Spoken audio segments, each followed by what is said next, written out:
di Polda Bandung seperti apa mungkin melihatnya? Jadi hasil rilis tadi kebetulan kami sampai itu udah terlambat ya, karena memang yang pertama yang akan kami sampaikan adalah kami rilis hari ini tidak diberitahu oleh Polda Jabar, tidak ada informasi apapun perihal rilis yang akan dilakukan hari ini, padahal kami ini adalah kuasa hukum dari almarhum keluarga Vina. Ya, itu yang pertama. Yang kedua,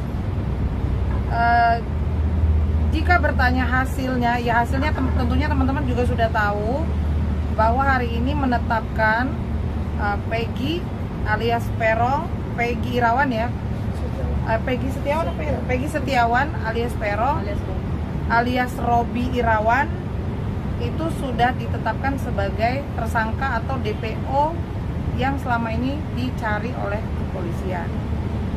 Ya. Terus apa lagi? Tadi pertanyaan apa lagi? Tadi dirimu ke sana tiba-tiba masuknya diundang atau dapat info dari mana sih Kak? Tiba-tiba masuk ke Bandung. Jadi ini mungkin saya cerita sedikit lah ya. Semenjak saat kami sudah diberikan kuasa secara resmi oleh keluarga Vina, tentunya kami langsung berkoordinasi dengan pihak Polda Jabar. Namun di hari pertama kan sudah ada komunikasi ya, teman-teman juga kan tahu kita Pak Hotman teleponan langsung. Tapi komunikasi selanjutnya kami tidak mendapatkan apa-apa. Selalu dilempar dari penyidik, dilempar ke Kasubdit coba ditelepon tidak ada jawaban, kemudian kami coba menghubungi Pak Dir, sama juga tidak ada jawaban. Sampai hari ini tidak ada pemberitahuan apapun kepada kami. Oleh karenanya kami berinisiatif untuk datang ke Polda Jabar, itu pun atas informasi teman-teman media. Jadi Pak Hotman informasi ke kami kalau hari ini akan diadakan press release perihal penetapan hasil penangkapan kemarin.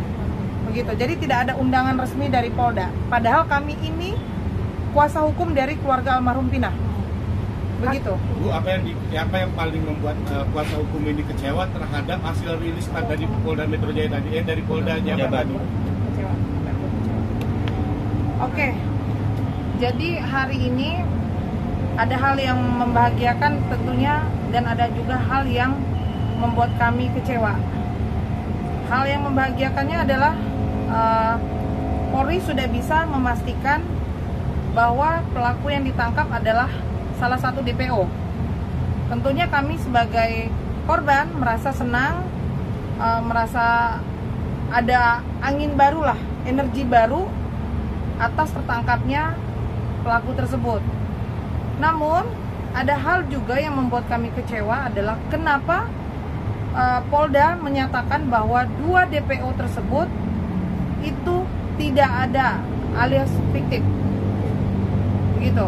Ya, artinya dalam hal ini adalah kuasa hukum menilai bahwa sepertinya polisi melempar tai ke kejaksaan, yang artinya ini adalah kesalahan kejaksaan bahwa pembuktiannya bahwa 2 DPO itu seperti tidak ditiadakan sama mereka. Harusnya nih pihak kejaksaan yang harus menilai itu. Oke, kita bahas perihal itu tadi ya. Jadi memang di dalam amar putusan ya, amar putusan ini bacakan Tan. Saya bacakan, ada beberapa barang bukti. Singkatnya, semua barang bukti tersebut di atas dikembalikan kepada penyidik Reskrim Polda Jabar untuk dipergunakan dalam perkara lain, yaitu atas nama Saudara Andi, Saudara Dani, Saudara Peggy alias Peron. Jelas. Ada putusan. Jadi di dalam amar putusan ini sudah jelas dalam kurung sebagai DPO. Sebagai DPO yang harus dicari. Jadi pertanyaannya, siapa yang paling bertanggung jawab atas kematian Vina dan Eki kalau 2 DPO itu dihilangkan? Apakah serta-merta kami selaku kuasa hukum percaya begitu saja? Ayo, apakah kami harus tinggal diam?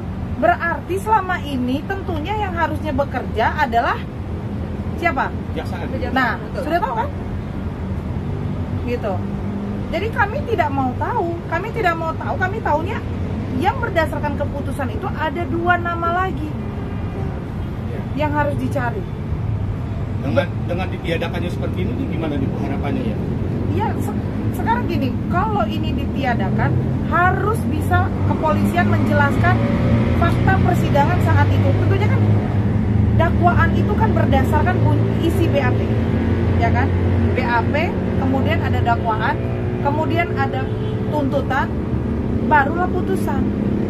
Berarti kan selama ini patut diduga ada ketidakjujuran di dalam persidangan. Fakta persidangan benar ya? Benar. Bagaimana coba kalau produk hukum saja dikatakan fiktif?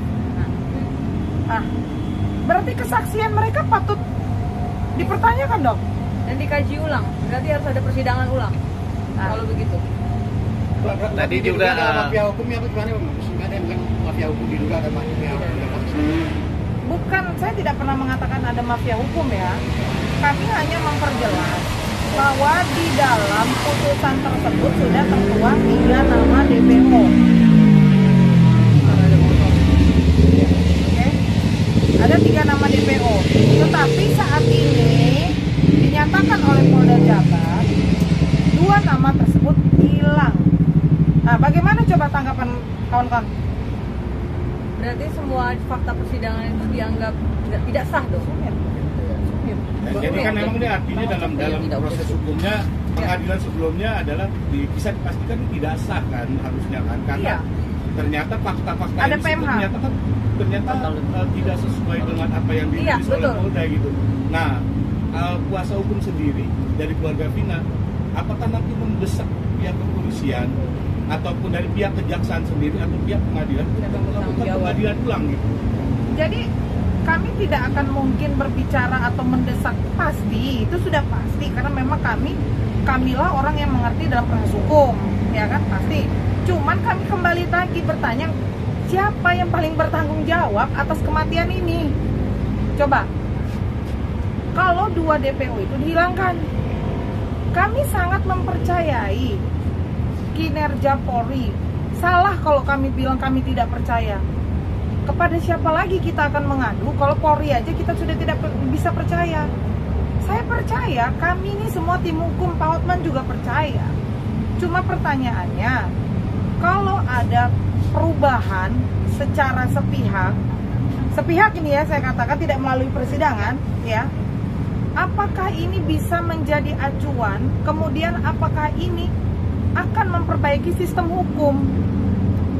Kalau saja putusan pengadilan itu sudah dibelok-belokkan begini, gitu ada. Selain 2 yang hilang DPO juga tadi kan yang ditangkap tadi mengaku bahwa dirinya bukan seorang pelaku. Gimana nih Kak? Oh ya, itu hak dia saja, mau dia mengaku bukan sebagai pelaku atau rela dihukum mati, itu hak dia. Nanti biar kuasa hukumnya yang memberikan pembelaan terhadap dia. Kalau masalah bersalah atau tidak, kita yakinkan dia adalah Peggy yang seperti keyakinan pada peristiwa hari ini.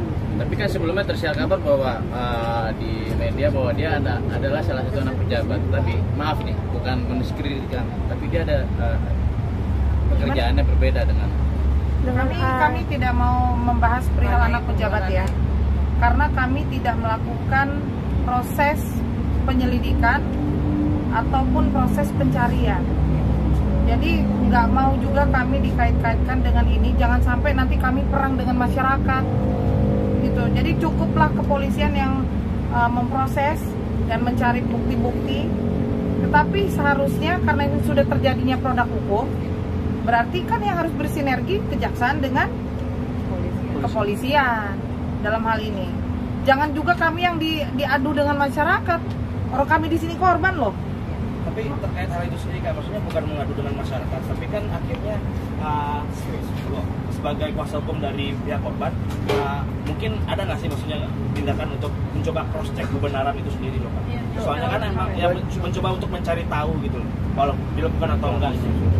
Nah, sekarang kan gini, semua prosesnya kan ini yang menyelidiki itu kan pihak kepolisian. Tentu kita nggak bisa bertanya kemana-mana lagi selain ke pihak kepolisian. Sampai hari ini pun saya dan tim datang ke sana untuk menanyakan perihal hal tersebut. Prosesnya seperti apa sampai ada press release hari ini menyatakan bahwa 2 DPO itu dianggap fiktif. Kami menanya